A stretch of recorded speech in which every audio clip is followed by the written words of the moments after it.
Assalamualaikum warahmatullahi wabarakatuh. Waalaikumsalam warahmatullahi wabarakatuh. Uh, sudah pada hadir ya? Baru 2 orang, Bu. Oh gitu, ya udah sambil nunggu. Siapa sekarang yang presentasi? Aulia katanya sih Bu tadi di grup. Oke. Gimana Umar, sehat? Alhamdulillah Bu, baik-baik saja. Ya, sekarang jaga-jaga kesehatan lah. Temen ibu udah banyak yang meninggal, banyak juga yang positif.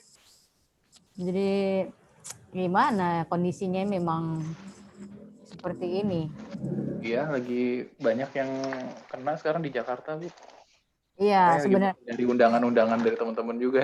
Iya, sebenarnya penyakitnya sebenarnya penyakit dasarnya bukan COVID, tapi banyak apa namanya, begitu dia kena virus, dia ada penyakit dalam, kan? Iya Jadi benar, jadi ikut terkena juga. iya pasti kena imbas, gitu. Karena jadi terpicu drop. Iya benar tuh Bu. Gitu. Kalau Ibu Temen, keluarga sehat-sehat aja? alhamdulillah keluarga tidak ada yang apa namanya, tidak ada yang kena gitu. Alhamdulillah sih. Jadi kita memang jaga, memang kalaupun keluar kalau nggak penting-penting nggak keluar. Kalaupun ibu juga kalau ada rapat, ada acara apa gitu, ya jaga banget gitu. Jadi betul-betul jaga jarak banget. Iya Karena sih memang. karena memang tiap hari kan ibu di sini ada anak-anak kecil kan, ya kalau nggak dijaga betul, kasihan kalau anak kecil sakit kan. Iya itu Bu. Gitu. Ngerinya yang di rumah juga ikut kena kan Nah, gara-gara kita. gara-gara kelalaian kita, kecerobohan kita, keegoisan kita kan. Iya. Gitu. Jadi ya mau temen banyak yang positif tapi saya nggak pernah jenguk. Ya udah kalau mau kirim obat ya kirim aja gitu atau kirim apa. Protek banget. Protek artinya bukan protek kita nggak peduli sama mereka. Kepedulian itu kan bisa dengan jalan apa saja. Ya sudahlah, tangani aja dengan yang ahlinya. Kita juga jenguk nggak bisa ngapa-ngapain gitu kan. Iya bener Bu. Tapi sekarang di rumah sakit pun memang tidak boleh dijenguk pasien apapun ya Bu. Enggak boleh, enggak boleh. Memang. Kemarin teman ibu belum lama, paling seminggu lah udah meninggal. Habis itu kena direksinya, kemarin komisarisnya. Sekarang dirutnya sekarang lagi isolasi mandiri. Dia bilang, waduh.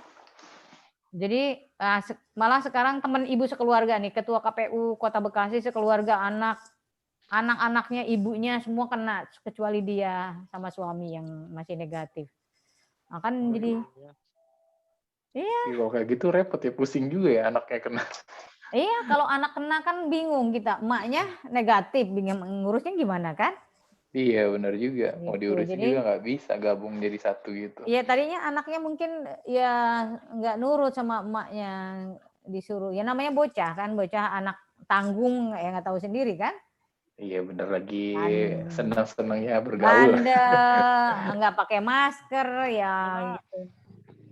Seperti itu. Jadi ya kalian jaga-jagalah, jaga yang lain, jaga kita, jaga yang lain gitu. Jangan sampai gara-gara kita orang lain menderita gitu. Gitu itu ya intinya itu aja, jangan zalim sama diri, jangan zalim sama orang lain, itu aja sebenarnya. Gitu. Iya Karena bener gini, mungkin kekebalan tubuh kita bagus. Virus COVID ini kan sebatas flu sebenarnya kan. Gitu. Tapi kalau keadaan orang lain tidak sama dengan kita kan bahaya. Iya bener. Gitu. Kekebalan tubuh orang kan beda-beda soalnya. Beda-beda. Satu kedua, ada kalanya orang sakit tidak terdeteksi dia sebenarnya karena memang tidak rutin berobat kan. Tahu-tahu Iya. ternyata begitu karena kena COVID sebenarnya dia ada ada penyakit lain segala macam gitu kan, baru ketahuan. Atau bahkan dia mungkin tidak ketahuan ada penyakit dalam, tiba-tiba kena COVID meninggal. Kayak gitu-gitu aja sih. Jadi sesungguhnya Iya. kalau kata keterangan dokter tidak ada yang betul-betul meninggal cuma gara-gara COVID gitu loh. Artinya sebenarnya ringan gitu, asal kita disiplin. Kayak flu Iya. aja. Kalau kita flu sebenarnya kan nggak enak banget kalau kena flu kan. Tapi kalau kita rehat total, kemudian makan minum 7 hari selesai itu flu ya. Gitu. Ya. Jadi sebenarnya COVID juga sama. Imun kita naik, makan tidur teratur, pikiran tidak terganggu apa-apa, konsentrasi ya selesai gitu. Kalau kita tidak punya penyakit bawaan. Nah, yang jadi bahaya ini kan manusia ini kan kita tidak tahu deteksi tubuhnya ini dia mengandung penyakit apa ya kan gitu. Iya Nah, sih, Bu. apalagi di usia yang rentan kan. Namanya usia rentan, penyakit apa juga namanya juga udah usia. Gitu. Iya, benar memang. Ya, sekarang kita harus jaga diri kita deh ya, dan juga orang lain saling ngejaga aja paling seperti itu kali ya. Iya, kita mau bagaimana? Emang penyakit itu ya nggak bedanya flu. Di rumah ini kena flu umpamanya 1 orang, udah langsung menyebar, kan nggak sama. Iya, Kena benar. kena anginnya aja, udah langsung. Apalagi tidur sama-sama, kan kasarnya gitu. Kena flu udahlah pasti kena. Gitu, kayak gitu. Sambil Mbak nunggu Olianya udah ada tuh. silakan Ibu kita kita presentasi aja biar on time gitu, biar enggak ibunya nggak ditegur mulu sama si mbaknya. Karena keseringan lama kita kan. Oh, dari LMS apa? Dari Harukanya negur kalau kelewat waktu ya, Bu? Iya, mohon Bu ya katanya on time gitu, on time masuk, on time live-nya gitu. Ya, Oh, oke. monggo silakan. Dulu ya Bu ya, soalnya loginnya 2. Ya, Mau nyoba pakai laptop dulu, screen share-nya belum tahu kayak gimana. Aulia, suaranya coba dibenerin dulu itu, koneksinya apa segala macam gitu. Kayaknya ada suara melengking apa gitu, atau sinyal nggak ngerti juga. Mbak Aulia mungkin yang satu volumenya di Kalau pakai turunin. handphone aja gimana Bu? Nggak Pak, terserah aja Pak. Ibu sih nggak jadi masalah. Mau pakai apa juga yang penting. Bingung screen share-nya Bu. Ntar ya Bu, live satu. Yang satu di live dulu yang pakai laptop ya Bu. Abot, baik.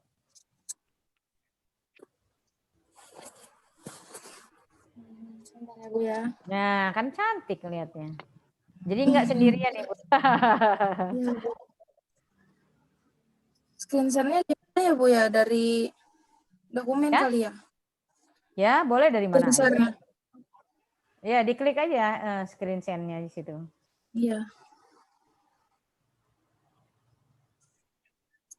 Belum ketemu Bu. Sebentar ya Bu ya. Ya, nggak apa-apa, sabar aja. Yang penting kan presentasi kan paling.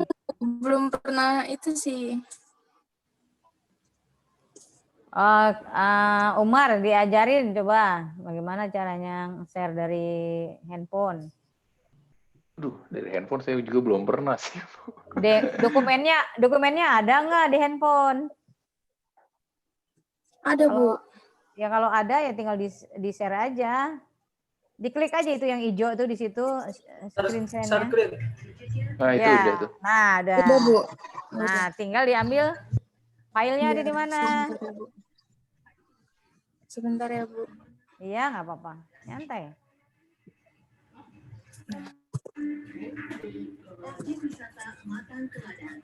Gini aja nggak apa kali Bu ya? Iya, nggak apa-apa. Segini. Yang penting kebaca, terus kamu yang bacanya penting kan gitu. Nanti intisarinya kan kita ditanya itu nggak ambil dari situ. Kalau nanya biasanya kan nggak dari, ya cuman poin-poin aja dari situ. Ya, silakan. Baik Bu. Bismillahirrahmanirrahim. Assalamualaikum warahmatullahi wabarakatuh. Waalaikumsalam warahmatullahi wabarakatuh. Waalaikumsalam warahmatullahi wabarakatuh. Alhamdulillahirabbil alamin. Nahmadu wa nasta'inu wa astaghfiruh wa na'udzu billahi min syururi anfusina wa min sayyiati a'malina may yahdihillahu fala mudilla lahu wa may yudlil fala hadiya lahu. Asyhadu an la ilaha illallah wa asyhadu anna Muhammadan abduhu wa rasuluhu wa nabiyyu ba'd. Terima kasih Bu atas waktunya. Di sini saya mau menjelaskan tentang bagaimana pandangan pajak dan bagaimana pandangan Islam tentang zakat dan pajak. Sebelum membahas tentang bagaimana pandangan Islam tentang zakat dan pajak. Apa sih zakat itu? Zakat dalam segi istilah adalah sejumlah harta yang diwajibkan dikeluarkan oleh umat Islam untuk diberikan kepada orang yang berhak menerimanya. Misalnya fakir, miskin, sesuai dengan ketentuan syariat Islam. Sedangkan dari segi bahasa, zakat berarti bersih, suci, subur, berkat, dan berkembang. Zakat adalah salah satu rukun Islam yang sangat penting dalam upaya penegakan syariat Islam yang diatur berdasarkan Al-Quran dan Sunnah. Itulah sebabnya setiap muslim yang telah memenuhi persyaratan wajib memberikan zakat kepada golongan yang membutuhkan. Apa aja sih hukum memberikan zakat? Hukum memberikan zakat ada beberapa poin-poinnya. Yang pertama, hukum zakat adalah wajib tanpa pengecualian bagi setiap umat Islam yang mampu. Dari penjelasan berbagai sumber disebutkan bahwa zakat adalah kewajiban individu fardu ain yang dikeluarkan oleh semua muslim yang memiliki harta. Yang kedua, zakat tersebut akan dikumpulkan oleh petugas zakat tertentu untuk kemudian diserahkan kepada golongan yang berhak untuk membutuhkan. Seperti yang disebutkan pada salah satu ayat Al-Quran berikut, yang artinya, ambillah zakat dari sebagian harta mereka. Dengan zakat itu, kamu membersihkan dan mensucikan mereka, dan mendoakanlah untuk mereka. Sesungguhnya, doa kamu itu menjadi ketentraman jiwa bagi mereka. Dan Allah maha mendengar, lagi maha mengetahui. Quran Surah At-Taubah ayat 103. Nah, selanjutnya, apa aja sih jenis-jenis zakat? Jenis zakat itu terbagi menjadi dua. Yang pertama, zakat fitrah. Nah, zakat fitrah ini disebut juga dengan zakat nafs, yaitu zakat yang wajib dilakukan oleh setiap muslim ketika menjelang Idul Fitri pada bulan suci Ramadan. Tujuan dari zakat fitrah ini adalah untuk membersihkan diri dengan memberikan beras atau makanan pokok kepada yang berhak atau membutuhkan. Nah, adapun besar zakat yang diberikan adalah minimal 2,5 kg atau 3,5 liter. Makanan pokok di daerah tertentu. Misalnya di Indonesia makanan pokoknya adalah nasi. Maka zakat fitrah dapat diberikan pada yang berhak dalam bentuk beras sebanyak 3,5 liter atau 2,5 kg. Nah, yang dimaksud di sini adalah mengikuti bahan pokok makanannya. Misalnya di suatu wilayah itu makanan pokoknya roti atau gandum atau sebagainya, itu yang dizakatkan adalah makanan pokoknya. Nah, yang kedua adalah zakat mal. Zakat mal adalah pemberian zakat dari pendapatan umat Islam. Misalnya dari perdagangan, pertanian, hasil laut, ternak, dan lain sebagainya. Setiap jenis penghasilan umat Islam tersebut dihitung dengan cara tersendiri. Berdasarkan Undang-Undang Nomor 38 Tahun 1998 tentang pengelolaan zakat, pengertian zakat mal adalah sejumlah harta seorang muslim atau organisasi milik muslim yang disisihkan kepada orang yang membutuhkan sesuai ketentuan syariat Islam. Nah, siapa aja sih penerima zakat ini? Nah, penerima zakat ini dibagi menjadi 8. Setelah memahami pengertian zakat dan jenis-jenisnya, selanjutnya kita juga perlu mengetahui siapa saja sih yang berhak menerima zakat tersebut. Menurut kaidah Islam, terdapat 8 golongan yang memiliki hak untuk mendapatkan zakat, yaitu yang pertama fakir. Fakir adalah orang yang tidak bisa memiliki mata pencarian atau penghasilan. Nah, yang kedua miskin. Miskin adalah orang yang pencarian atau penghasilan yang dapat memiliki memiliki mata pencarian dan penghasilan, tetapi masih memerlukan bantuan. Jadi kayak dia sudah ada penghasilan masuk, tetapi dia belum cukup untuk memenuhi semua kebutuhan dirinya itu. Nah, yang ketiga amil. Amil ini yang termasuk kayak yang membagikan zakat, menerima zakatnya, yang menerima zakat untuk disalurkan kembali tersebut. Nah, yang keempat, mu'alaf. Apa sih mu'alaf ini? Mu'alaf adalah orang yang baru masuk Islam. Nah, kayak misalnya nih dari agama lain masuk ke agama Islam, nah itu termasuk mu'alaf. Selanjutnya, gharimin. Gharimin ini apa sih? Gharimin ini bisa dikatakan orang yang memiliki hutang atau orang yang memiliki tanggungan tetapi susah untuk membayarnya. Nah, itu juga wajib mendapatkan zakat.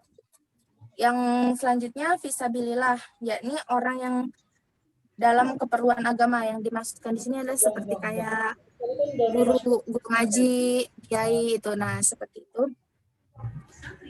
Yang selanjutnya, Ibnu Sabil. Ibnu Sabil adalah orang yang dalam perjalanan untuk kepentingan sesuai ajaran agama.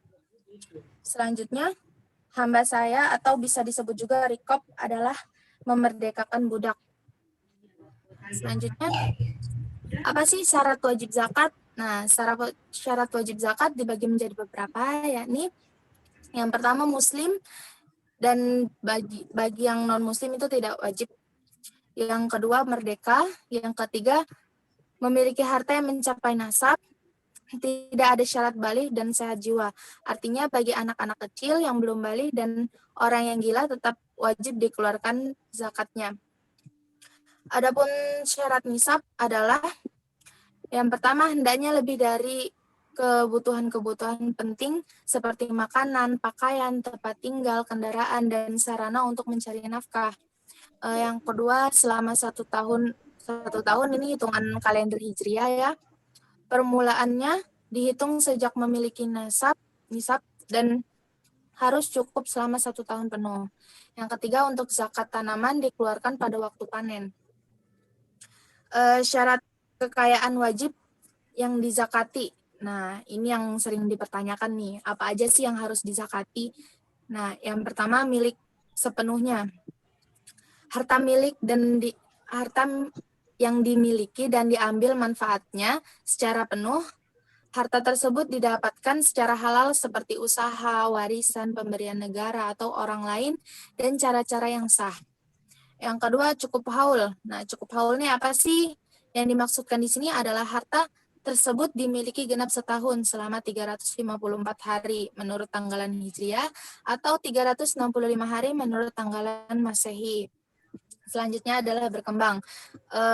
Harta tersebut dapat bertambah atau berkembang bila diusahakan atau mempunyai potensi untuk berkembang. Nah, selanjutnya yang terakhir, cukup nisab. Yang dimasukkan cukup nisabnya apa sih? Nah, yang cukup nisabnya adalah harta tersebut telah mencapai jumlah tertentu sesuai dengan ketetapan syarat. Jika harta tidak sampai nisabnya, terbebas dari zakat dan dianjurkan mengeluarkan infak dan sedekah. Nah, selanjutnya golongan haram untuk menerima zakat. Nah, yang menerima zakat ini juga ada nih golongan haramnya, bukan yang ada juga yang wajib zakat kan, nanti kita bahas di sana. Yang pertama, orang kafir dan ateis. Orang kafir tidak berhak atau haram menerima bagian harta zakat, tetapi boleh menerima sedekah, kecuali mereka termasuk dalam kategori mu'alaf. Nah, mu'alaf juga kata tadi masuk dalam kategori orang yang wajib mendapatkan zakat. Selanjutnya, orang kaya atau mampu berusaha. Seseorang dikatakan kaya apabila ia memiliki sejumlah harta yang cukup untuk memenuhi kebutuhan pokok diri dan keluarganya, sampai ia mendapatkan harta berikutnya, atau memiliki harta yang cukup untuk menjamin kehidupannya. Lalu, keluarga Bani Hashim dan Bani Muthalib. Dalam hal ini berlaku apabila negara menjamin kebutuhan hidup mereka, tetapi apabila negara tidak menjaminnya, kedudukan mereka sama dengan masyarakat lainnya, yaitu berhak menerima zakat jika termasuk dalam kategori mustahik. Nah, yang terakhir, orang yang menjadi tanggung jawab para wajib zakat atau muzaki. Muzaki adalah orang kaya ketika kebutuhan keluarganya telah mencukupi dan jika masih memiliki kelebihan nisab, barulah ia terkena kewajiban zakat. Apa aja sih hikmah dalam zakat? Apa aja sih manfaat dari kita berzakat gitu kan ya? Banyak orang yang bertanya-tanya seperti itu. Nah, yang pertama, mensucikan jiwa dari sifat kikir. Yang kedua, mendidik berinfak dan memberi. Yang ketiga, berakhlak dengan akhlak Allah. Yang keempat, meninvestasi syukur atas nikmat Allah. Selanjutnya mengobati hati dari cinta dunia, mengembangkan kekayaan batin, mensucikan harta dari bercampurnya dengan hak orang lain, tapi zakat tidak bisa mensucikan harta yang diperoleh dengan jalan haram ya. Lalu mengembangkan dan memberkahkan harta. Selanjutnya membayar zakat itu berarti mensyukuri nikmat Allah, nikmat yang disyukuri dijanjikan oleh Allah akan bertambah. Nah, jangan takut-takut ya untuk berinfak karena Allah menjanjikan untuk melipat gandakan infak tersebut. Kemudian kekayaan yang dikumpulkan oleh seseorang belum tentu dari hasil jerih payah dan keringat sendiri. Oleh karena itu kita harus membagi kekayaan kepada fakir dan miskin. Yang terakhir, zakat mendidik orang jadi dermawan dan pemurah. Selanjutnya, definisi pajak dalam Islam. Dalam Islam, dalam istilah bahasa Arab, pajak dikenal dengan nama al-usyr, atau yang artinya ada ribah, atau bisa juga disebut al-maks, adalah pungutan yang ditarik oleh rakyat, oleh para penarik-penarik pajak. Bisa juga disebut dengan al-haraj, bisa digunakan atau bisa disebut pungutan-pungutan yang berkaitan dengan tanah secara khusus, sedangkan para pemungutnya disebut sohibul maks atau al-ashar. Adapun menurut ahli bahasa, pajak adalah suatu pembayaran yang dilakukan kepada pemerintah untuk membiayai pengeluaran-pengeluaran yang dilakukan dalam hal menyelenggarakan jasa-jasa untuk kepentingan umum. Apa aja sih macam-macam zakat? Macam-macam pajak. Nah, pajak di sini ada macam-macamnya. Yang pertama, pajak bumi dan bangunan, yaitu pajak yang dikenakan terhadap tanah dan lahan bangunan yang dimiliki seseorang. Yang kedua, pajak penghasilan atau PPh ya, kalau anak akuntansi, yaitu pajak yang dikenakan sehubungan dengan penghasilan seseorang.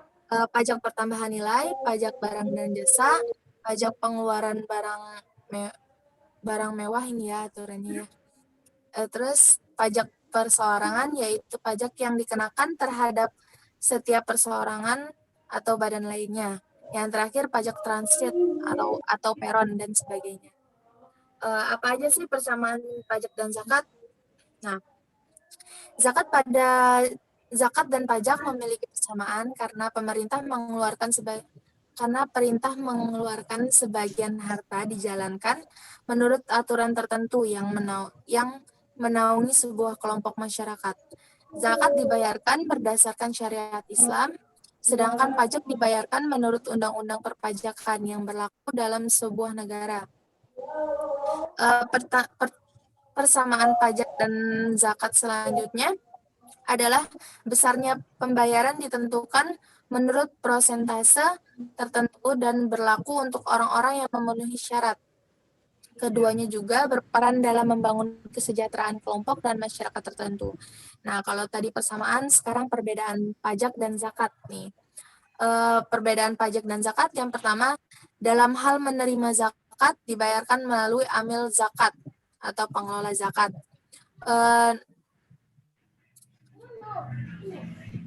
Sedangkan pajak negara merupakan kewajiban yang dibayarkan kepada kantor pelayanan pajak dan lembaga-lembaga lain yang ditunjukkan oleh pemerintah sebagai tempat pembayaran pajak. Selanjutnya, dalam waktu pembayaran zakat fitrah ya dibayarkan hanya pada bulan Ramadan, lalu zakat harta dibayarkan pada saat setelah mencapai nisab dan dimiliki selama 1 tahun. Sedangkan waktu pembayaran pajak negara adalah 1 tahun pembukuan. Yang terakhir, benda yang digunakan atau alat pembayaran pajak negara umumnya dibayar menggunakan uang tunai, sementara zakat fitrah boleh dibayarkan dalam bentuk uang tunai maupun bahan makanan pokok seperti beras dan gandum. Ternyata dalam sistem Rasulullah SAW dulu ada juga nih sistem pajaknya, cuma beda penyebutannya atau beda bahasanya lah. Nah, pada masa pemerintahannya Rasulullah Shallallahu Alaihi Wasallam itu menerapkan jizyah. Nah, kalau kita pajak, mereka jizyah ya waktu zaman itu. Yakni pajak yang dibebankan kepada orang-orang non-Muslim, khususnya ahli kitab. Nah, sebagai jaminan perlindungan jiwa, harta milik dan kebebasan dalam beribadah, serta pengecualian dari wajib militer. Nah, besarnya jizyah pada waktu itu tuh adalah 1 dinar per tahun untuk setiap orang laki-laki dewasa yang mampu membayar. Perempuan, anak-anak pengemis, pendeta, orang tua, penderita sakit jiwa, dan semua orang yang menderita penyakit dibebaskan. Nah, Rasulullah Shallallahu Alaihi Wasallam juga menerapkan sistem haraj, yaitu pajak tanah yang dipungut dari kaum non-Muslim atau non-Islam ya. Ketika wilayah Khaybar ditaklukkan, tanah hasil taklukannya ini diambil alih oleh kaum muslimin dan pemilik lamanya diberi hak untuk mengelola tanah tersebut dengan status sebagai penyewa dan bersedia memberikan pengaruh hasil dan bersedia memberikan separuh hasil produksinya kepada negara. Nah, Rasulullah Shallallahu Alaihi Wasallam ini mengirim orang-orang yang ahli untuk menaksir jumlah hasil produksi setelah mengurangi hasil sepertiga sebagai kompensasi ya dari Kompensasi. ini salah nulis ya Bu ya. Kompensasi dari kemungkinan kelebihan penaksiran, dan sisanya yang 2/3 dibagi-bagikan, setengahnya untuk negara dan setengahnya untuk penyewa.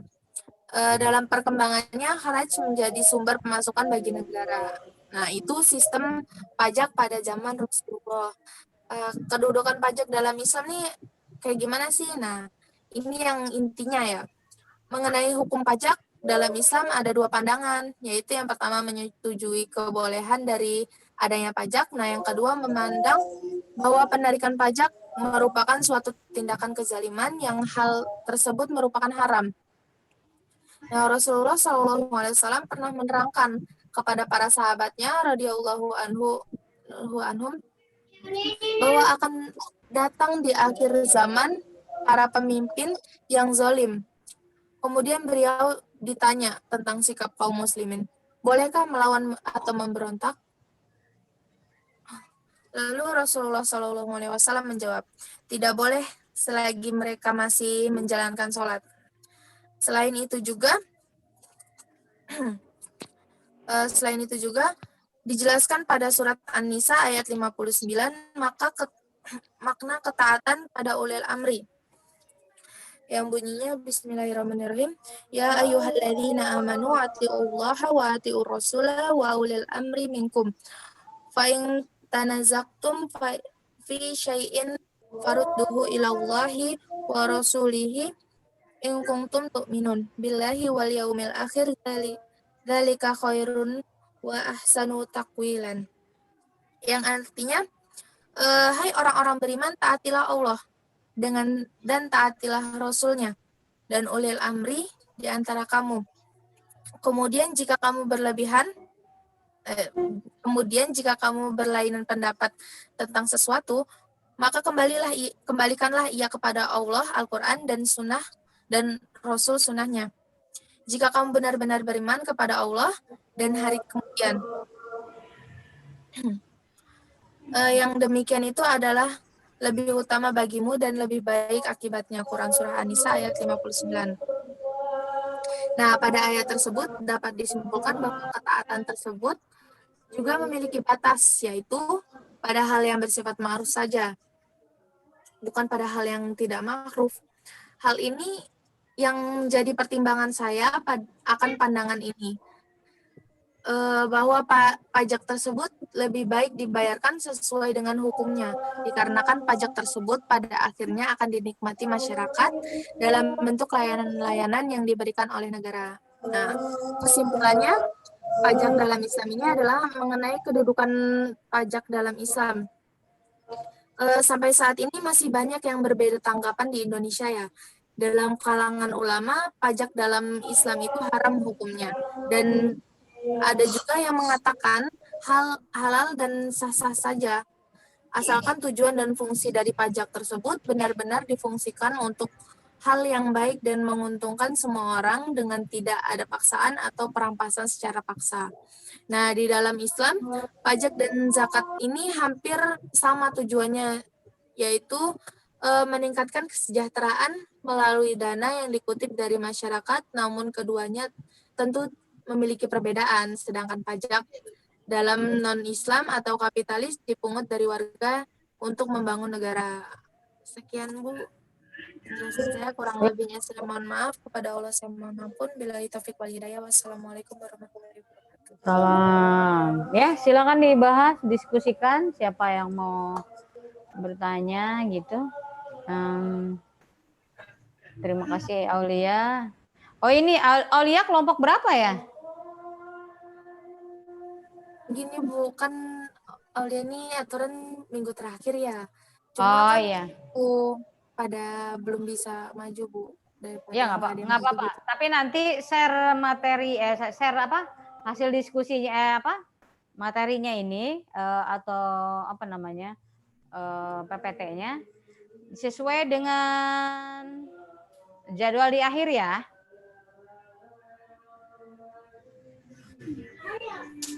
Gitu. Baik Bu. Untuk minggu depan kembali lagi kepada apa namanya ke kelompok ke berapa itu besok? Ada Ya, berapa? ini masih kelompok ke-10 Bu. Ada berapa kelompok lagi sih sebenarnya? Kalau yang di data tuh nyampe 14 ya, bukan yang non muslim nggak ngambil materi.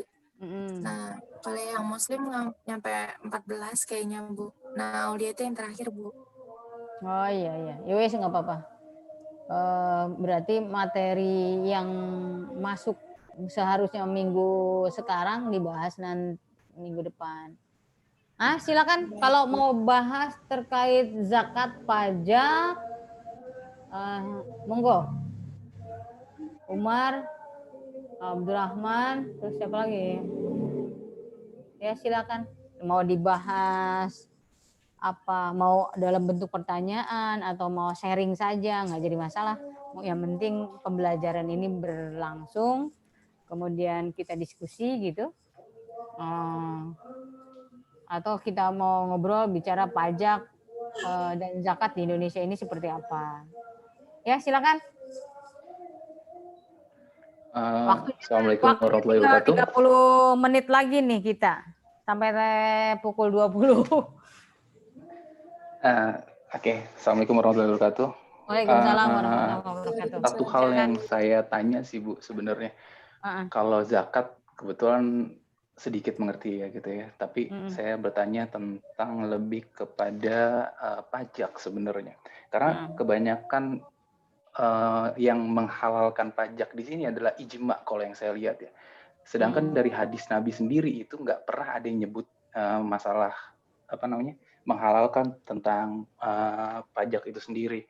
Ada yang sedikit kias kalau menurut saya, karena beberapa hadis Nabi itu ada yang menyebutkan inna sohibal inna apa ya waktu itu ya, dari hadis riwayat Ahmad kalau nggak salah. Jadi inna sohibal maks finar ya kalau nggak salah. Jadi sesungguhnya orang-orang yang memungut pajak itu tempatnya adalah di neraka gitu. Sementara ada hadis yang kias, kalau saya baca tadi saya cari gitu ya. Inna fil malil haqqos sawa zakah. Itu hadis riwayat Tirmizi dari Fatimah bin Qais radhiyallahu anhu. Radhiyallahu anha ya, Fatimah. Jadi di sini artinya sebenarnya nggak menerangkan tentang si zakat sih ya. Sebenarnya lebih di sini di dalam harta terdapat hak-hak lain di samping zakat. Jadi nggak menerangkan tentang pajak kalau yang aku lihat sih. Iya. Jadi kalau menurut pandangan Ibu sendiri sebenarnya pajak itu bagaimana, Bu? Karena kebanyakan di sini ijma kalau yang aku lihat ya. Nih ke Aulia dulu atau bagaimana nih? Oh boleh, ke Aulia dulu deh Bu. Yang presentasi kan Aulia. Siap, ke Aulia dulu kalau gitu. Nanti Ibu lengkapin gitu. Biar nanti nggak dilengkap gitu Aulianya, kasihan. Oh iya, Mbak Aulia silakan. Kalau menurut Aulia nih ya, mungkin yang nggak setujunya itu para ulama itu di sisi yang kan kalau zakat itu tidak diwajibkan bagi orang yang fakir dan miskin tuh ya Bu ya, yang tidak bisa memenuhi kebutuhan di esok hari gitulah hitungannya Bu ya. Nah, sedangkan kalau pajak ini kan diwajibkan untuk seluruh lapisan masyarakat. Nah, mungkin para ulama ini setujunya di sini karena belum tentu mereka bisa memenuhi kebutuhan hidup, sedangkan mereka harus diwajibkan untuk memenuhi kewajiban kepada negara gitu Bu. Kalau masalah hadisnya ya Aulia kurang paham ya, mohon maaf. Ya kalau menurut Aulia sih mungkin setujunya para ulama sih di situ karena ya dia jatuhnya kayak zolim ya Bu ya, menindas itu karena semuanya disamaratakan gitu. Sedangkan penghasilan orang kan berbeda-beda Bu, kebutuhan orang berbeda-beda setiap harinya gitu. Ya, baik. Terima kasih ya Aulia. Nah, ini penting sebenarnya. Gini, karena memang di zaman Rasulullah itu tidak ada pajak. Ya ada, tidak seperti sekarang gitu ya. Mungkin zaman dulu kan sistemnya pungutan zakat. Karena zakat itu berfungsi sebagai pajak sebenarnya. Karena pungutan zakat zaman Rasulullah itu bukan kesadaran manusia tapi dipaksa. Karena huzmin amwalihimnya itu dirampas bahasa linguistiknya ya. Gitu, bukan diambil tapi ya diambil itu kan sama dengan ya ditagih gitu kan. Ditagih. Nah, sementara kita seharusnya dengan zakat saja sudah insya Allah sejahtera kalau itu diterapkan seperti itu. Nah, terkait pajak, ya memang ada beberapa hadis yang seperti tadi Umar, hadis yang diriwayatkan oleh Abu Daud, ya kan, di mana pungutan zakat itu adalah disiksa dalam neraka. Kemudian riwayat mana lagi, umpama kayak riwayat Ahmad kalau nggak salah gitu, bahwa para penarik pungut pajak itu ya di neraka. Jadi ada beberapa hadis dan ada beberapa hadis juga yang tapi konotasinya tidak terkait kepada hal pungut. Gini, zakat sebenarnya boleh-boleh aja. Kenapa para fuqaha, para ulama membolehkan jika pungutan itu berdasarkan keadilan dan distribusinya berdasarkan kemaslahatan itu sebenarnya. Nah, terkait kondisi saat ini, pajak digunakan hanya untuk memeras, kemudian kepentingannya hanya untuk kepentingan golongan dan tidak disejahterakan untuk kepentingan masyarakat dan kemaslahatan, itu yang salah. Itu yang zalim. Gitu loh. Tapi kalau pajak ini dilakukan pungutannya ini adalah menurut sesuai dengan kemampuan manusia, masyarakat, satu. Kedua, pendistribusiannya adalah untuk kepentingan masyarakat, bukan kepentingan politik, untuk kepentingan pribadi, untuk kepentingan golongan dan yang lainnya. Nah, itu boleh-boleh aja. Yang tidak dibolehkan itu adalah zolim. Gitu loh. Zolim kaitannya seperti apa? Ya zolim. Kita nariknya juga tidak melihat kemampuan, kemudian sudah terkumpul juga kepentingannya bukan untuk kepentingan kebijakan publik atau untuk orientasi ke fasilitas umum gitu, yang urgent gitu. Nah, ini yang jadi masalah karena saat ini di mana-mana ya, bukan hanya di Indonesia saja, pembangunan, kebijakan, kemudian orientasi daripada pembangunan negara itu berdasarkan politik, berdasarkan suka dan tidak suka, kemudian berdasarkan orientasi bukan pembangunan jangka panjang, tapi hanya membangun pada konteks golongan-golongan tertentu yang kemudian besok ketika umpamanya pemerintah ini sudah tidak pemerintah lagi, kebijakan kemarin yang bagus itu dihentikan. Akhirnya kan Zolim sama masyarakat karena menghabiskan uang negara dengan cuma-cuma yang akhirnya cuma hanya gara-gara tidak suka kan gitu. Udah betul apa yang dicanangkan oleh Soeharto, ada repelita, rencana pembangunan 5 tahun jangka panjang, ada jangka pendek. Ada garis besar haluan negara. Jadi negara itu mau membangunnya ada garis besarnya dulu. Oh ini nggak boleh karena tiba-tiba membangun itu nggak boleh. Harus ada amdalnya, harus ada analisisnya, ada kebijakan publiknya, ada ya gitu, ada istilahnya ada riset gitu, riset untuk kepentingan mana yang kebanyakan, kepentingan ekonomi masyarakat kah, kepentingan hanya golongan kah, itu sebenarnya gitu. Jadi karena kita bukan negara Islam gitu, tapi insya Allah kita landasannya Islam, yang kemudian dasarnya adalah kemudian kita pungutan pajak ini adalah untuk membangun negara, ya kan? Untuk membangun negara, iuran kalau kata bahasanya sebenarnya iuran. Pajak ini kan sebenarnya orientasi dengan identik dengan zaman kolonial kan ya, upeti ya. Gitu. Seharusnya ya pajak ini dikemas dengan lebih bijak lagi, lebih lentur lagi, lebih soft lagi gitu terkait tentang kebijakan-kebijakan yang tidak pro rakyat gitu. Itu yang tidak boleh karena zolim hukumnya. Karena pemimpin yang adil itu mau dia masyarakat dikenakan pajak ataupun tidak, kasarnya gitu ya, dia akan melakukan keadilan. Nah jadi gini, segala pembangunan, umpamanya gini, pembangunan kayak jalan tol. Jalan tol ini kan kita umpamanya hutang kepada siapa? Ada sekian triliun umpama. Itu yang bayar masyarakat. Belum dari pajaknya. Bayar tolnya. Seharusnya dari tahun ke tahun itu mengalami perubahan signifikan terkait dengan operasional. Satu. Kedua, biaya masuk tol itu sendiri. Jadi semakin lama seharusnya semakin bukan naik, tapi semakin turun. Gitu. Karena kos pembayarannya sudah selesai. Tinggal terkait tentang pemeliharaan atau maintenance gitu loh. Maintenance ini ya kan nggak sebanyak dengan bayar hutang dong. Tinggal maintenance itu berapa sih biayanya, itu yang dikeluarkan untuk bayar tol kita gitu loh. Jangan ini tol makin lama makin naik. Kepentingannya untuk apa? Bayar hutang kan sudah selesai kontraknya. Umpama kan gitu. Jadi kalau umpamanya udah selesai, kontrak baru lagi, bayar hutang lagi kita. Gitu loh maksudnya. Masuk, bayar, kemudian pajak kita. Kalau sudah selesai closing, masyarakat bebas bayar. Paling maintenance itu umpamanya ya bayar berapa sih? Mestinya jadi pembangunan itu kalau sudah jangka panjang, maka dia seharusnya kita itu semakin lama semakin turun pembayaran.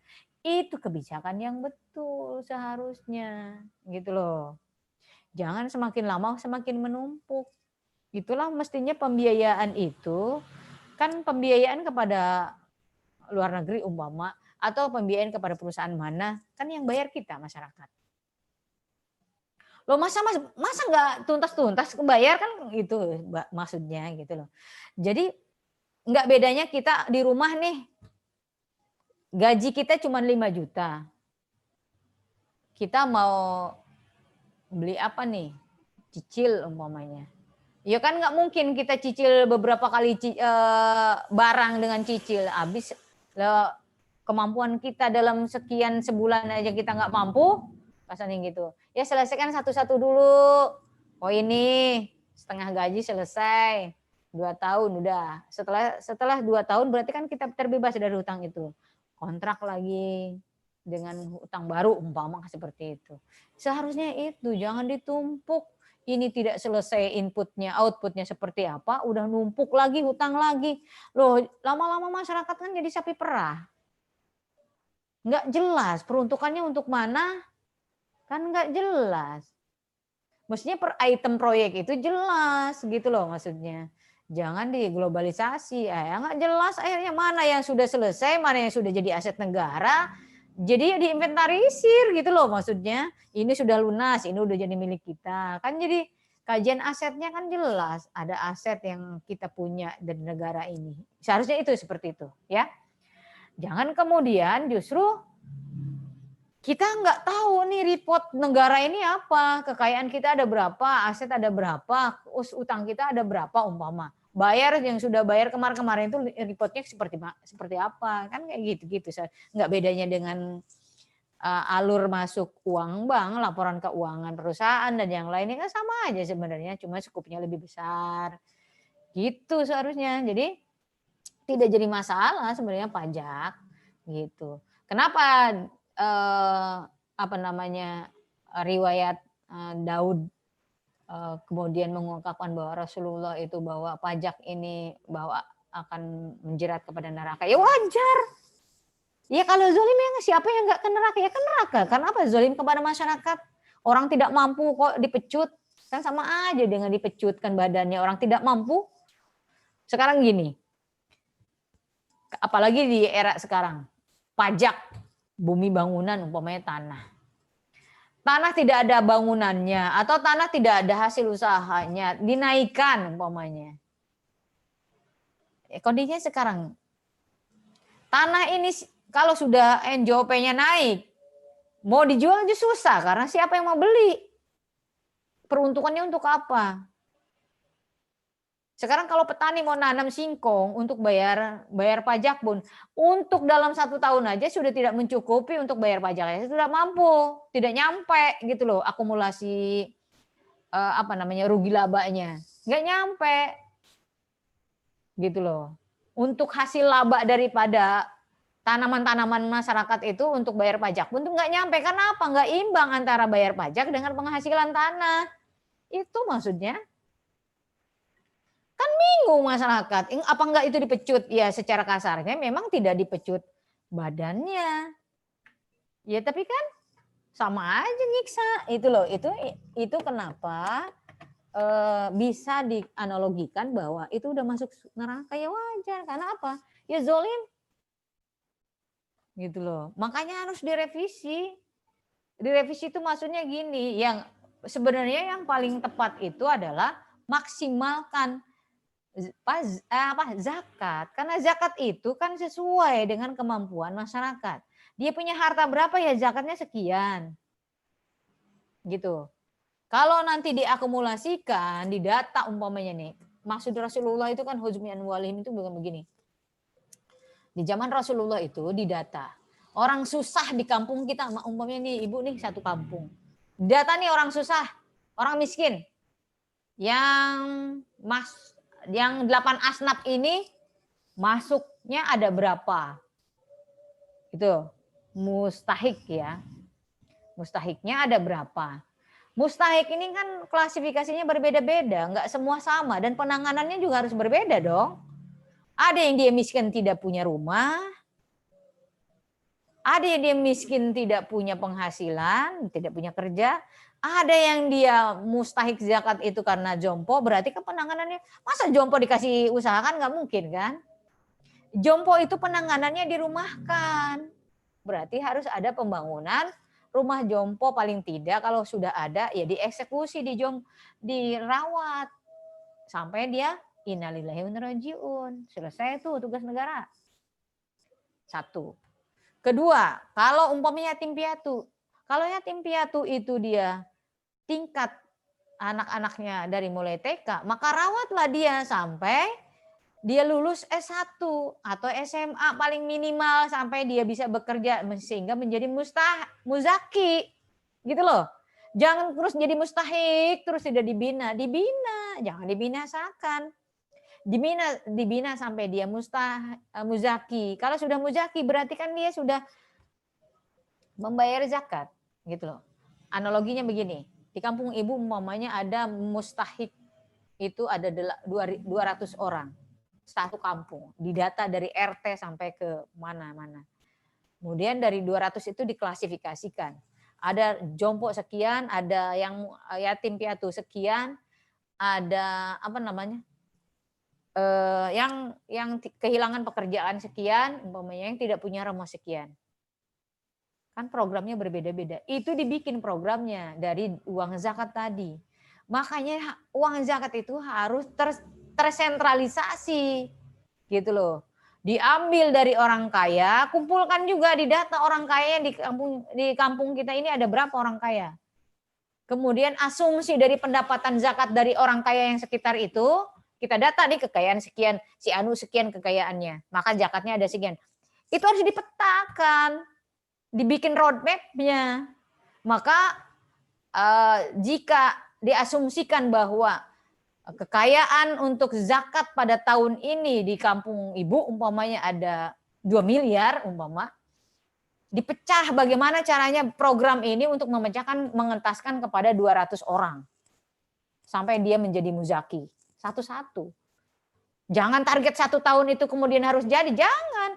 1 tahun umpamanya bisa mengeluarkan antara jadi dari mustahik kepada muzaki itu umpamanya 4 orang. Sudah. Berarti tiap tahunnya akan mengurangi 4 orang dari 200 itu. Umpama. Ya nggak mungkin lah 2 miliar masa 4 orang doang buat apaan. Gitu loh. Kan analisis untuk pemetaannya kan berbeda-beda. Anak yatim ya udah beasiswa, sekolahkan sampai dia kuliah, sampai dia bekerja, dikawal betul. Setelah sudah bekerja di checklist, selesai. Jadi muzaki, zakat kamu. Gitu loh. Pati jompo, ada berapa orang? Selesaikan. Gitu. Sampai itu bertahun-tahun kemudian sampai sudah selesai dari 200 orang. Ya paling nambah mungkin ada yang meninggal, paling beberapa biji masuk kepada kantong mustahik tadi, data dari 200 itu tadi. Ketika diakumulasikan ternyata sudah selesai, sudah tidak ada lagi yang harus dibina, maka boleh uang itu dipakai buat pembangunan merata fisik. Yang umum ya, yang umum boleh, nggak jadi masalah. Atau buatkan subsidi silang kepada kelurahan-kelurahan tetangga, gitu, yang belum mencapai kepada target pementasan kemiskinan tadi atau menghilangkan mustahik di satu kampung tadi. Nggak jadi masalah subsidi silang. Kalau kita sudah sejahtera semua, sudah muzaki semua. Gitu, selesai. Kalau semua dari kelurahan ini sampai seantero zakat Nusantara ini dikelola dengan seperti itu, selesai. Ini yang jadi persoalan kita yang belum sadar. Yang kaya belum sadar, yang miskin juga belum sadar, yang pengelolanya juga tidak sadar. Dia banyak yang melola zakat itu hanya mencari uang, kemudian ada yang bawa stempel satu, dia bendaharanya, dia sekretarisnya, dia ketuanya.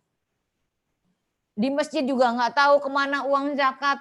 Ya karena ampar-amparan tidak jelas. Karena negara tidak ikut campur atau sistem di kampung kita tidak membuat sistem gitu loh.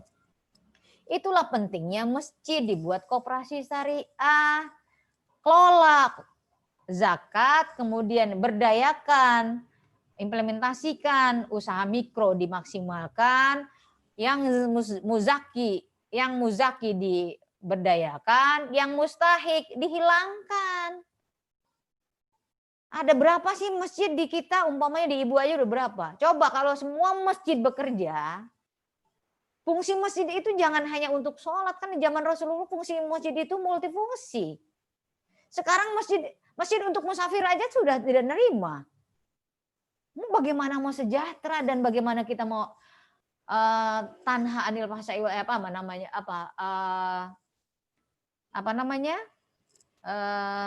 saling tolong menolong gitu loh. Tidak ada karena malam masjid udah dikunci, gembok hanya untuk sholat jamaah tertentu. Gitu. Dulu zaman Rasulullah itu semua kegiatan sosial, keagamaan, perang, strategi perang, semua di masjid. Lah kalau begini kan masjid, kalau orang, jadi kan makin runtun masjid itu cuma hanya yang orang mau sholat, orang tidak. Tapi kalau aktivitas semua tersentral di masjid, maka lama-kelamaan kesadaran masjid itu bukan hanya untuk sholat. Jadi ramai, bukan ramai teriak-teriak di speaker. Itu mah nyanyi. Kalau nyanyi di masjid dengan di gereja bedanya apa? Kalau di gereja juga nyanyi, di masjid juga nyanyi, kan gitu. Jadi program keumatan ini dijalankan, baik ekonomi, berdayakan zakat dengan betul, selesai itu kemiskinan. Dan zakat boleh dipakai untuk infrastruktur, boleh, selagi yang mustahiknya selesai juga kita bina. Itu maksudnya. Di mana ada zolimnya? Nggak ada. Kan sama sebenarnya dengan pajak. Ya kalaupun mau fungsi ganda silahkan, tapi dianalisis dulu, jangan juga kemudian ya masyarakat nih udah zakat, udah pajak juga seenak-enak gitu. Itu yang tidak boleh gitu. Karena apa? Analisisnya adalah terkait tentang kezoliman. Ya ke neraka, orang zolim ya namanya zolim. Kalau diampuni Allah ya tidak ya di neraka lah. Itu maksudnya. Gitu loh. Jadi sebenarnya pemikiran seperti itu kalau sudah dijalankan selesai. Ini butuh kesadaran semua masyarakat. Ini kan kadang-kadang kita mau gerakan nih, ada yang merasa bahwa kepentingannya tergusur. Kepentingan, jadi bukan bicara lagi keumatan, ini jadi bicara kepentingan. Itu yang jadi persoalan negara kita, semua manusia, semua umat di kita. Islam kayak apa, kayak karena udah bicaranya kepentingan perut. Padahal kita niatnya baik umpamanya, kita disingkirkan. Padahal tujuannya adalah untuk kebersamaan, adalah untuk program umat. Karena apa? Ada yang merasa tersentil kepentingan apa namanya? Kalau kata bahasa Remannya apa ya, Mar? Bukan apa namanya? Ladang atau buat apa namanya ya? Lapak, iya. Jadi bahan lapak, jadi mata pencaharian itu di masjid. Kan itu jadi persoalan. Atau di mana saja gitu loh maksudnya. Nah maksud Ibu, ya masjid itu difungsikan. Jadi difungsikan kembali dengan fungsi. Fungsinya jangan hanya untuk melakukan sholat. Ibadah itu kan kalau sudah ibadah, kan tidak hanya sholat, ibadah mahdoh, guer mahdoh. Ya berekonomi juga kalau tujuannya kepada Allah, itu namanya ibadah. Pengabdian kepada Allah dengan cara memakmurkan masyarakat. Itu yang kurang pemahaman masyarakat, makanya harus banyak baca, banyak kajiannya, bukan hanya sekadar kajian fikih. Fikih dari dulu kita nggak selesai-selesai fikih, mulu akhirnya berantemnya di fikih, kapan majunya? Gitu. Itu fikih di zaman dulu. Sekarang kan ada fikih kontemporer gitu segala macam. Jangan lagi ke belakang. Ya. Jadi Al-Quran, kitab yang lain juga diturunkan pedoman itu pada masa itu. Meskipun pada sekarang masih bisa dijadikan rujukan gitu loh. Tapi kan Al-Quran dan hadis itu ada yang namanya Al-Quran yang sudah diamandemen. Hadis yang sudah diamandemen, maksudnya ada nasih mansuh gitu loh. Hadis ada yang dimansuh, Quran juga ada dimansuh. Itu jangan ditelan semuanya. Gitu, ini kan kita berantem hanya terkait pemahaman fikih saja. Fikih itu kan karangan ulama zaman pada saat itu. Jadi risetnya, analisis keilmuannya juga dengan kondisi masyarakat di zaman itu. Jangan disamakan dengan masyarakat zaman sekarang. Berbeda keadaan, berbeda kondisi. Gitu loh. Kalaupun ada yang relevansi, silakan nggak apa-apa diambil. Kalau yang belum relevansi, ya jangan kemudian kotak kita ini tidak boleh sekarang. Itu seperti itu. Gitu loh maksudnya. Nah kayak sekarang umpamanya konteksnya sekarang pajak. Ya konteks abad ini pajak. Jadi masalah. Yang penting catatannya adalah kemanfaatan, kemaslahatan, dan tidak melakukan kezoliman. Itu saja. Enggak jadi masalah. Keikhlasan masyarakat. Masyarakat itu akan ikhlas kalau uang pungutan itu adalah betul-betul untuk kepentingan masyarakat dan dirasakan oleh masyarakat. Iris kuping ibu kalau tidak. Gitu.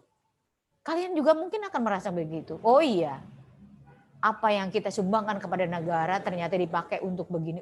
Bangga kita, negara kita maju. Kan seperti itu sebenarnya.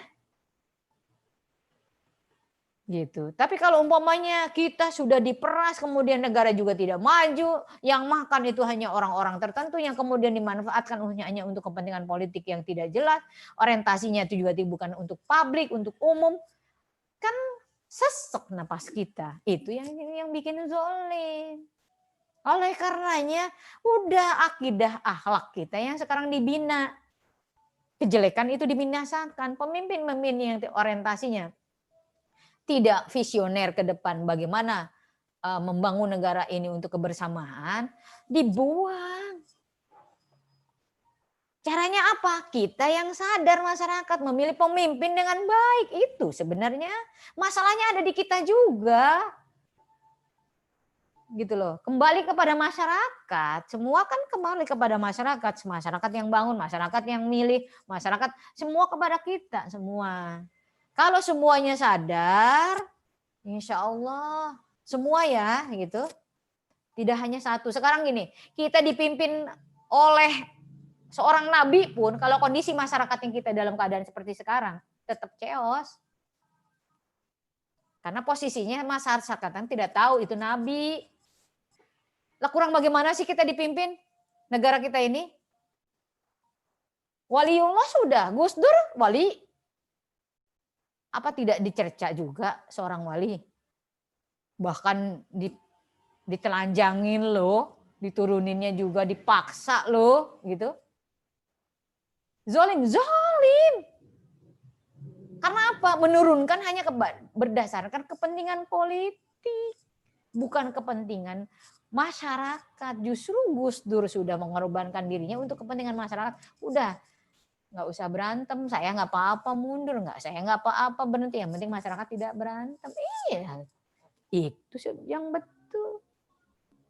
Nah, yang jahat itu kan pikiran manusia yang orientasinya adalah harta, kedudukan, jabatan. Itu yang ya memang dari zaman Rasulullah juga sudah ada, maksudnya pasca Rasulullah ya.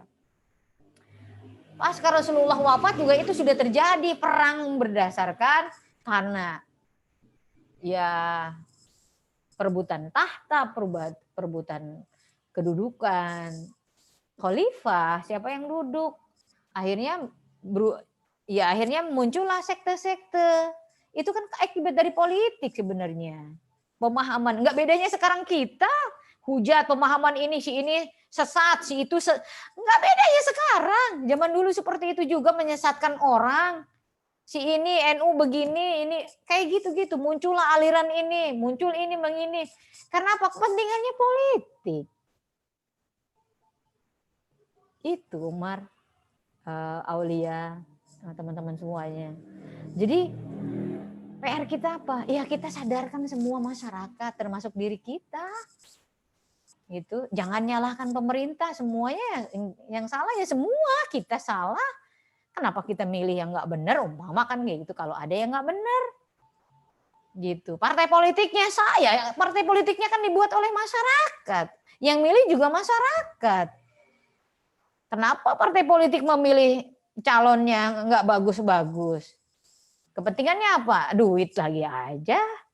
Kenapa dipilih juga oleh masyarakat? Duit lagi aja. Kan jadi ke situ juga. Nah, oleh karenanya sekarang kita kan sudah ditegur nih oleh Allah, oleh COVID, ya. Ibu sih berharap ya Allah, ini alam nggak negurnya nggak banyak nih, udah mulai dikalsel. Ini Allah itu mau menegur kita lewat amukan alam, astagfirullahaladzim. Kenapa? Nggak ada yang sadar. Kita ini lupa sama Allah, apa yang kita lakukan ini untuk Allah, apa yang sudah dihasilkan dimakan kita dari Allah, enggak pada sadar, semuanya lupa. Kita ini cuma casing, akhirnya lupa, sibuk dengan casing kita, sibuk dengan harta, sibuk dengan pekerjaan, sibuk. Allahnya hilang, sholat betul, tapi cuma hanya ritual. Gitu loh. Batinnya hilang. Keyakinannya nggak ada, sekedar di mulut, Allahu Akbar mulut. Implementasinya nol. Gitu, coba lihat. Ibu sih berdoa ya Allah mudah-mudahan tidak terjadi separah apa yang jadi amukan alam ini dari mulai gunung laut Ya Allah, astagfirullahaladzim.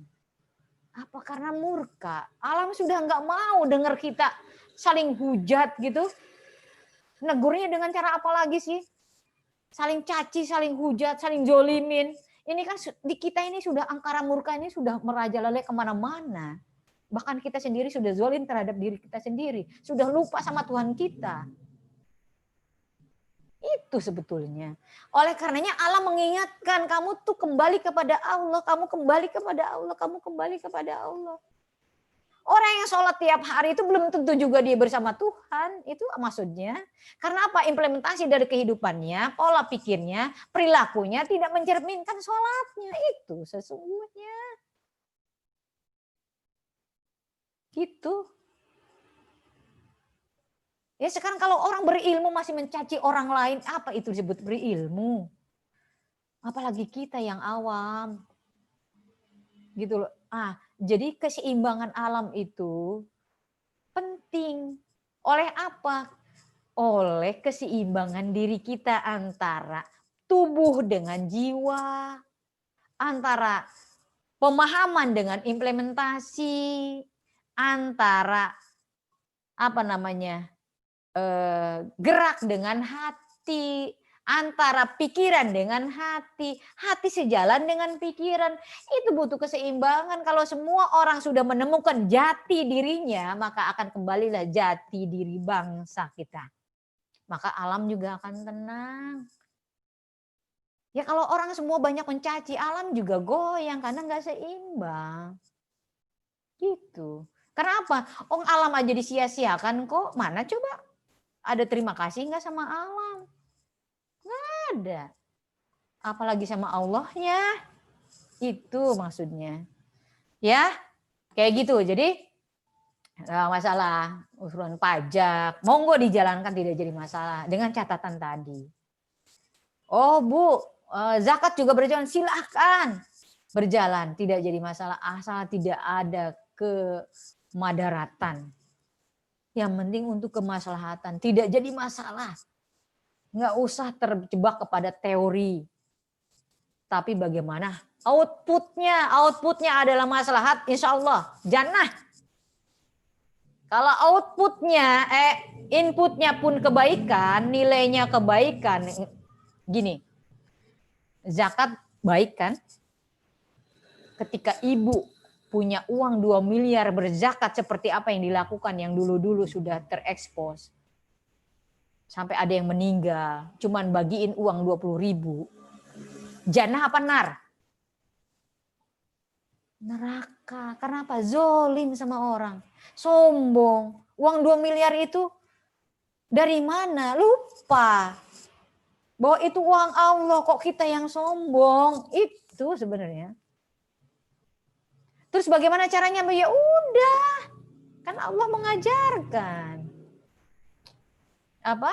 Wakafa billahi syahida, cukup Allah saja jadi saksi segala perbuatan kita. Mau zakat, mau apa segala macam. Sudah punya 2 miliar, ya silakan. Bila perlu tutup muka kita untuk berikan ke mereka-mereka yang butuh. Nggak usah mesti tahu ini Bu Husnul ngasih, nggak usah. Allah itu maha tahu. Tapi kan beda umat zaman sekarang ini. Publikasi penting. Gitu. Ya kan? Nah, itu saja karena waktu sudah habis. Bagaimana Umar, Aulia, dan yang lain? Ya, alhamdulillah Bu, terima kasih atas penjelasannya. Ya, artinya Ibu karena bahasan tadi terlalu banyak ya. Kalau secara teori silakan aja baca gitu. Itu teori. Silakan baca. Teori akan muncul, kemudian akan muncul lagi bersamaan dengan waktu, zaman dan yang lainnya. Teori akan tumbang dengan teori baru seperti itu. Kajian-kajian juga sama, fikih juga sama. Begitu. Jadi jangan kemudian fikih lama yang sudah tidak relevan kemudian kita adu dengan zaman sekarang yang enggak selesai-selesai lah. Gitu. Jadi tradisi juga sama. Tradisi kan ada yang patuh terhadap tradisi terus, ya nggak bisa begitu. Tradisi menyesuaikan saja. Kalau memang tradisi sekarang ini adat yang kemudian biasanya kan jadi hukum ya, jadi fikih, jadi ibadah gitu umpamanya. asalnya kan juga kan tradisi sebenarnya. Kalau tradisi sudah tidak relevan di zaman ini, ya udah gitu. Kasarnya ya kalau sudah pahit, ya buang, jadi racun nanti. Kan tidak jadi madarat. Enggak bedanya mangga. Mangga tadinya kecut, dirasakan tradisi awal-awalnya dikenalkan itu ke masyarakat umpamanya kok kayak gini sih. Lama-lama ternyata bisa menyelesaikan agak manis. Lama-lama manis dinikmati, bagus juga nih tradisi umpamanya gitu. Nah, kalau sudah manis, sudah matang tuh mangga, ya kalau lama-lama kan bisa busuk. Kalau sudah busuk, apapun apa manfaatnya busuk? Ya dibuang gitu loh maksudnya. Jadi ya Allah itu maha gitu. Kalau urusan dunia ya silakan. Kita berayan urip, kita melakukan apa yang perlu dilakukan secara ilmiah kayak masalah apa yang penting Allahnya hadirkan, Allahnya ada. Setiap kita melakukan tindakan apapun karena Allah, itu aja. Ya. Barangkali itu saja, nanti Ibu ditegur lagi. Ya, karena kalau satu-satu kita bahas secara teori itu gampang sekali, tinggal searching di Google dan yang lainnya gitu. Karena terkait tadi Umar juga bertanya seperti itu. Ya monggo. Artinya ada yang pro, ada yang kontra, itu wajar saja. Ya, kita fleksibel saja. Ya, intinya itu tadi. Sepanjang outputnya adalah kemaslahatan apapun itu, kecuali ya barang haram, meskipun outputnya kemaslahatan tidak bisa. Tapi tadi kan sudah dijelaskan oleh Aulia. Harta barang haram di zakat nggak bisa, dibersihkan tidak bisa. Jadi ibu dulu sebentar sedikit saja. Ibu dulu ada kedatangan kepala rampok menyerahkan uang sekitar puluhan miliar ke sini. Katanya ibu, saya udah tobat bertahun-tahun gitu, tapi bingung gimana nih uang karena masih setor anak buah saya gitu katanya. Di rekening saya terus makin tinggi, miliar-miliaran gitu. Kata ibu gini, kamu mau hijrah? Kamu betul-betul mau hijrah? Iya. Kalau begitu berarti ini uang nggak sama. Adanya dengan tidak adanya itu sama. Artinya nggak ada manfaatnya. Mau dipakai buat bikin musolah juga nggak ada manfaatnya. Masa ibu mau bikin musolah pakai uang dari darah? Gitu. Nanti secara hakikat terlihatnya bahwa itu adalah masjid darah umpamanya. Kelihatannya darah mucur. Karena itu hasil ngerampok anak buah kamu. Entah itu mayat siapa, entah itu kesusahan siapa. Jadi baiknya bakar. Karena nggak ada manfaatnya. Itu. Nggak ada manfaatnya ini. Lebih baik manfaat ini uang 1.000 rupiah ini halal hasil kerja dagang. Ini 50 miliar mau dibangun apapun sudah tidak ada manfaatnya berarti bakar. Ibu bilang begitu. Bakar saja. Dimakan pun sama kamu akan mencederai tubuh kamu, kemudian akan pertanggungjawabkan di akhirat nanti neraka. Dan sekarang serahkan ke saya tidak mau menanggung dosa sebanyak itu. Siapa yang meninggal, siapa yang kemudian membuat rumah ibadah dari hal-hal nauzubillah, bakar saja. Kalau ada duitnya sini saya yang bakar. Insya Allah tidak ada satu perak pun saya sisihkan. Saya bilang begitu. Itu. Jadi harus itu. Kita ini kan di masyarakat kita ngerti orang Islam. Tapi tahu ini uang yang tidak halal. Tetap aja dimakan. Dipakai buat sekolah anak. Pakai buat makan anak. Akhirnya rusak semua. Ingat. Ya. Ingat. Kata Imam Syafi'i. Perilaku manusia itu dilihat dari cara makan dan dari mana makannya dan apa yang dimakan. Itu saja. Kalau makannya baik, hasilnya baik, maka dia perilakunya pasti baik dan dia pasti orang baik. Itu saja. Jadi itu penting, kebersihan diri. Karena Allah itu maha suci. Kalau orang gimana kalau Allah itu maha suci, terus kita sendiri kotor, bagaimana Allah mau bersama kita? Itu secara logika kita berpikir aja udah tuntas gitu. Makanya ada zakat, bersihkan. Khawatir itu ada, kita tidak tahu, ya kan? Karena bersihkan itu maksudnya gini, karena apa? Itu ada haknya Allah. Untuk zakat itu Allah minta Allah udah kasih nih 50.000 atau 5 juta umpamanya. Allah udah kasih 5 juta rezeki ke kita. Allah minta sekian cuma 2,5%-nya. Allah yang minta kok, Allah yang nyuruh. Dari 5 juta itu sekarang ibu kasih ke Umar. Umar, ini ibu kasih kamu 5 juta. Tolong ya kasih ke si itu. Nggak mungkin Umar nggak ngasih kan, ibu yang perintah. Ya kan? Itu maksudnya. Yang uang ibu nyuruh sama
Halo, udah selesai ya? Kayaknya Bu Sulnya kehilangan koneksi deh. Saya pikir sinyal saya yang jelek tadi. Belum, ibu itu tadi masih ngobrol, cuman ini terputus kayaknya. Tadi masih beliau belum pamit kok, masih ini belum ditutup. Tunggu aja kali 15 menit ya. Kalau nggak masuk Iya, baru. tunggu aja. Bukannya kalau udah lewat waktunya live session nggak bisa masuk lagi ya? Kalau dia masuknya mulai dari awal bisa sih, Ul. Oke. Kalau dia masuknya dari awal. Sinyal ibunya hilang katanya. Sinyalnya hilang kata ibunya. Sebentar mungkin dia mau ibunya mau connect lagi coba. Harusnya sih bisa masuk lagi ya, kan ibunya admin ya.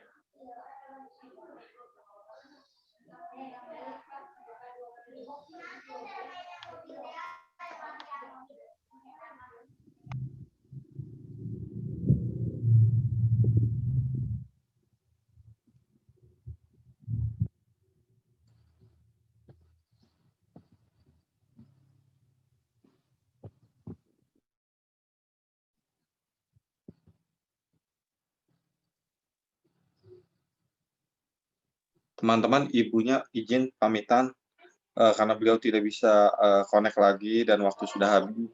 Jadi kita dipersilakan kembali ke rumah masing-masing katanya. Oh, masing-masing sudah di rumah, Pak. Baik, Oke, siap-siap, Pak Wawan. Terima kasih banyak, Pak Wawan. Terima kasih, teman-teman semuanya. Terima kasih. Terima kasih, Pak. Ya. Assalamualaikum. Terima kasih, Alvia. Terima kasih, sukses selalu. Terima kasih. Selamat malam minggu ya.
Hmm.